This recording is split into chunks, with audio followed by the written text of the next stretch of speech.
Hello and welcome back to episode 12, Club 7 of Unknown to World Known. We're still with Bayern Munich following the summer transfer window and the Euros. We all are also still in charge of England. We didn't get sacked for the quarterfinal. They were okay with the fact that it was France that knocked us out, and hopefully we can go back and have a better go at the World Cup in 2 years' time. Now, of course, today is the first game of the new season. I've played the first round of the cup, but that was against a team not even loaded, so we won 4-0, it's fine. Let's go and have a look at the transfers, but first of all, let's go and have a look at the new intro.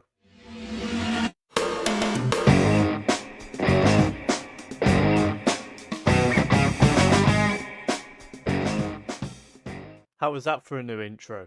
If you did like it, hit like, let me know in the comments what you thought of it, and subscribe if you're enjoying the series. Any feedback's greatly appreciated, and obviously, new intro looks very nice in my opinion. Let's get into looking at our sales first of all. So the first player to leave the club was actually Arturo Nolasco.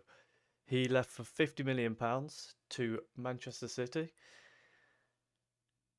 He wasn't really putting it off at wing back enough for me. He was doing all right, but I managed to find somebody who I think is going to be better, and also to appease the board's club vision because I needed to try and get them back on my side a little bit. So that's our first sale. The next sale was Wilfred Nunto. The biggest reason for this, as you can see, primarily a winger. We sold him for £30 million to Southampton. The only chance he really got was up front, and he's not a striker, so it didn't go well for him.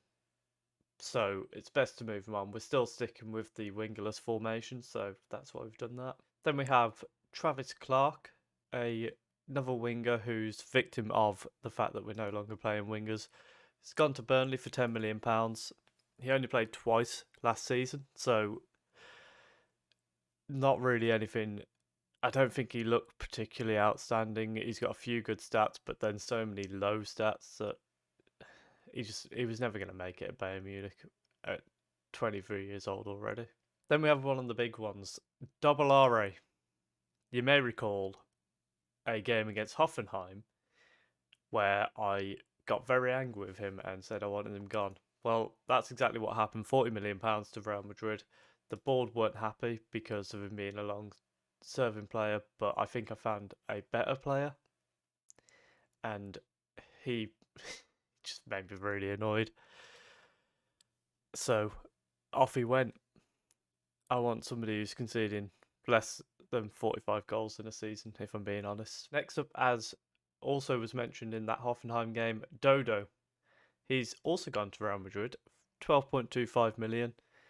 He had a good year, but you can see he was down on his last 2 years, and 33 years old. We had to cash on him while we could, if I'm being truthful. So that's exactly what we did, and off he goes. Next to go was Philip Frindlin. He went to Genoa for £22.5 million. Again, he played once last year. He's a striker with 12 finishing. It's just not good enough. Maybe I didn't give him much chance, but also I don't care. He's gone. Next out the door was Fabio Vieira. He's gone to AC Milan, £28 million. He's a weird one in that he is actually a good player, but my logic was Pedri's better than him. We've got a new signing who's better than him, and 32 years old, £28 million. It seems worth it to me. And the final major outgoing was Kasper Filipowicz, who, again, he was a striker, but you can see last year he's been out on loan for 2 years. We've just sold him on. As a striker, you're getting 4 goals in 16 games. Not good enough, off you go. So that's exactly what happened. Let's move on to the more interesting part, the signings. So first player in was Maximilian Grundmann. He can play central midfield or attacking midfield. £65 million from Schalke. but some very, very good looking stats there. And I think he can come in and do a job in those couple of positions. I think he'll do a really good job. Then you have his pal from Schalke, Dennis Hoffman, coming in to offer a bit more support at centre back. I think I'm going to give Moreno a bit more chance this year as well. But Hoffman coming in, £55 million. So a lot of our money's gone to Schalke. I might have a quick look to see what they've done with it as well. But very solid centre back. I think he'll come in and do a decent job for us. Then you have Double R's replacement, Chris Kitenge. He's come in from Cologne, £45 million, so £5 million more than we got in for Double RA. However, he is most importantly Germany's number one over Double RA. I haven't actually done a comparison, but if we do compare them, they're pretty even, except for in eccentricity, which Kitenge has the advantage in, and very slight speed advantage for Double RA. But then if you look here, I think he's got just a little bit more in his favour. And of course, he's younger as well, which is the big one. So I think we've made an upgrade there. Then we have the all-important replacement for Dodo.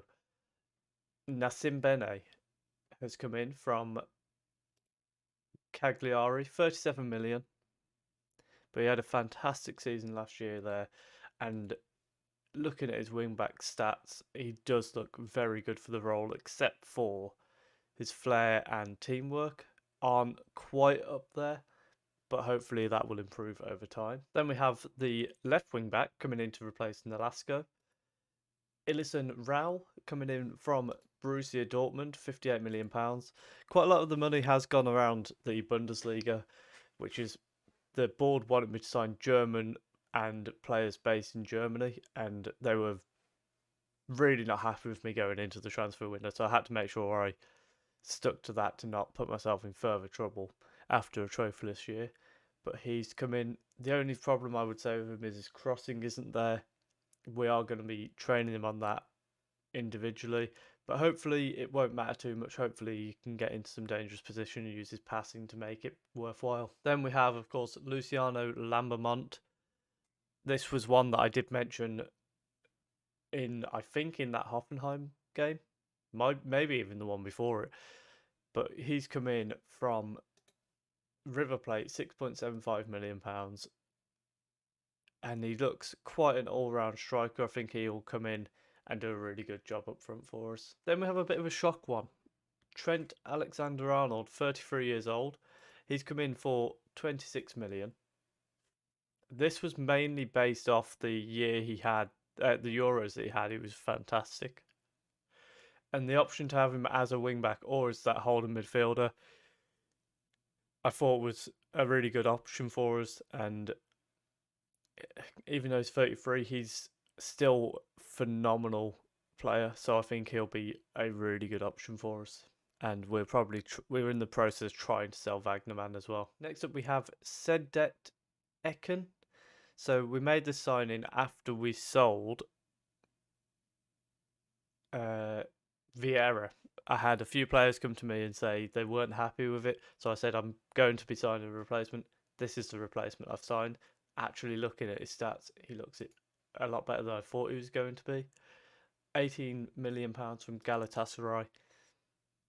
But, 19 flair, off the ball, technique, it's all there. And he's only 21, so he's only going to get better. I think that was a phenomenal signing for us. And the final signing, as of right now, Rui Oliveira did leave, which means we needed a new backup goalkeeper. Fabio Mondinga is going to come in and do exactly that. Already a phenomenal goalkeeper. He might even become like a cup goalkeeper. Or even similar to what Dean Henderson is doing at Manchester United in real life. Coming in every so often. Because his stats are a lot better than Rui Oliveira's ever were. So that's everything that we've done this summer. We have spent a total of £327 million, bringing in £140 million. So we are really making a statement that we are coming after Hertha Berlin there. That's exactly what we're going to try and do. Starting the season off against Schalke. So we're going to try and get a win straight off the bat there. Let's go and see if we can pull that off. So, the lineup for the first game of the new season. Kitenge is in goal. Alexander Arnold and Rao are the two wing backs, with Hoffman and Bakari in the middle. Kolev as the holding midfielder. Grau and Grundman in midfield. Pedri in the number 10. And then Benz and Lambermont up front together. I'm hoping this year we can really see Benz come into a bit of his own. I think he's got a lot of potential. And I think at this point I probably rate him above like Ulner as that a bit more defensive striker, and hopefully we can see that play out. We get underway for the new season and gave the ball away a bit cheaply there, but we won it back very easily. And Alexander Arnold, with his first run down the right hand side for us, does get tackled, wins the ball straight back and plays it to Grau, who's looked for Lambermont, heads it on. Oh, and Grundman nearly scoring against his former club within 30 seconds. A bright start there. Hertha did win their first game of the season. That was played, I assume this is on the Saturday, so that was played on the Friday. They won 3-0, so yeah, they're not dropping off at all. And we need to be well up for the battle this year as Grundman finds Benz, and that I don't know how he's managed to win the ball from that position, the defender. That's unreal that he managed to get a good tackle in there. I don't know how he's pulled it off. Bakari finds Gundam, and he's look for Grau has gone with a run from deep, and it's poor goalkeeping as Grau puts us 1-0 in the lead. If I was the manager, I would be fuming with Mikel for that. But what a run from Grau as well. Grundam with the vision to spot it and just hit it as hard as he could, really, at the keeper, who bundles it into his own goal. So, a good start for us. We find ourselves 1-0 up, and we now need to just try and build on that as Schalke try to come back at us. Alexander Arnold intercepts the pass very nicely, and then we play it out to Pedri, who's breaking now down the right-hand side. It's inside for Lambermont, who gets his first goal on his league debut. He did play in the cup game, got an assist, but he didn't get a goal. But there is his first goal for us. I should mention in that game, Pedri got 2 and Ben's got 2, so it was good to see our attacking players getting a few goals in that game, and it's good to see Lambermont starting off his career in the league well. Gets us 2-0 lead, and now we're at the half-hour mark, and Schalke need to try and strike back. Of course, we've took 2 key players from Schalke. Benz is now breaking, and he's found Lambermont, who doesn't quite manage to get one-on-one, but he beat his man very well, and unlucky to hit the post. I don't know how they've reinvested that money, but obviously it still has an impact when you lose 2 of your players like that. Benz and Rao exchanging the ball doesn't quite come off. This season we've done a little bit of a Bayern Munich special, really. Just raid the other teams for their players. The only team we haven't really raided is probably Leipzig and Hertha Berlin themselves, but we have raided a fair few of the teams in Germany. Hoffenheim, Hoffman with a foul there. We're going to VAR. I'm fairly sure that was outside the area, and again, it annoys me that they check with the screen for this because they don't in real life. And it is outside the box, to the surprise of no one. But we have still got to defend the free kick. Rowan whips it in, and Bakari heads away very well. but then it's fell back to them, and Bakari has made the tackle, and Ballarani was offside in the end. And we're back on the ball now with a throw-in. Grau has found Pedri through the middle. Oh, that should be a goal from Pedri there. A little bit of a disappointing finish, but we are looking very bright, I will say. Kolev has got a booking in that holding position, which isn't great to see. But I think we're doing quite well here. We're just going to tell Kolev that we want to see a bit more from him. But other than that, quite happy with how we've been getting on. As we approach the hour mark, we might bring Kolev or Bakari off just because of those bookings. Kolev in particular, actually, we're going to bring him off for Frank and then drop Grau back into that holding slot. And just make sure that we don't get a silly red card from Kolev just making a mistake. And we'll be looking at Bakari as well. And then Grundman is starting to look a bit tired, so we might be looking at bringing him off. Maybe we get Ekan on for the last 20 minutes or so. Let's see how this highlight plays out, and then we'll make some decisions. Ball comes in, and Alexander Arnold absolutely hoofs it away. But they are back on the ball, and they're able to come back at us a little bit.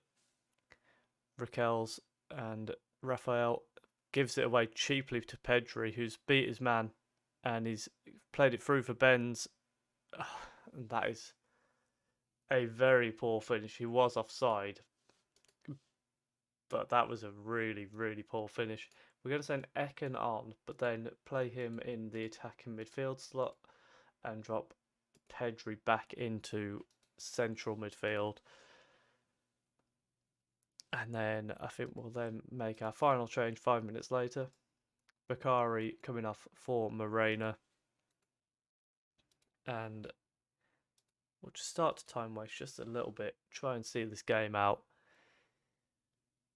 Raphael with the throw in for Schalke. Plays it back and goes inside. And he's passed Alexander Arnold down the wing. And a shot from Gulukson goes just wide. But it looks like we might be seeing this game out with a 2-0 win. Maybe I'm speaking too soon. Sevdet has nicked the ball and played it to Benz, who's got a little run at their number 5. He sends it in across the floor, and Frank's shot goes just wide, unfortunately. But again, promising play. That's what we like to see. We've got a late corner. It's gone in and hit the bar from Morena. That was really unlucky, but an important win on the opening day of the season. Lambermont getting a goal, really important as well. Gets him off to a good start. Trent having a fantastic game down that right-hand side. And a good start to the season for us. We hit the woodwork 3 times, which is a bit frustrating, but at least it hasn't cost us a result. And we end the episode in 3rd place. Lambermont breaking a goal duck, stretching back to his time at River Plate. 10 hours of football. What's a good job he's started off here with a goal. So, obviously we've still got the points target. We need 5 points from the next 4 matches. I think that's very achievable with Nuremberg, Werder Bremen. I'd say we'll be safe by Werder Bremen. If you have enjoyed that, please do leave a like. What we will look to do, why is this playing up on me? We'll look to come back for, I think that Hertha Berlin game is going to fall around a Champions League game. So hopefully we'll come back for that. But we'll come back for the first or second Champions League game, hopefully somewhere around that Hertha Berlin game if possible.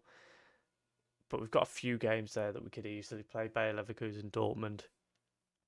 If you have enjoyed that, please do leave a like. Comment down below how you think we're going to get on in the league this year. and subscribe if you are enjoying the series. Thank you very much for watching.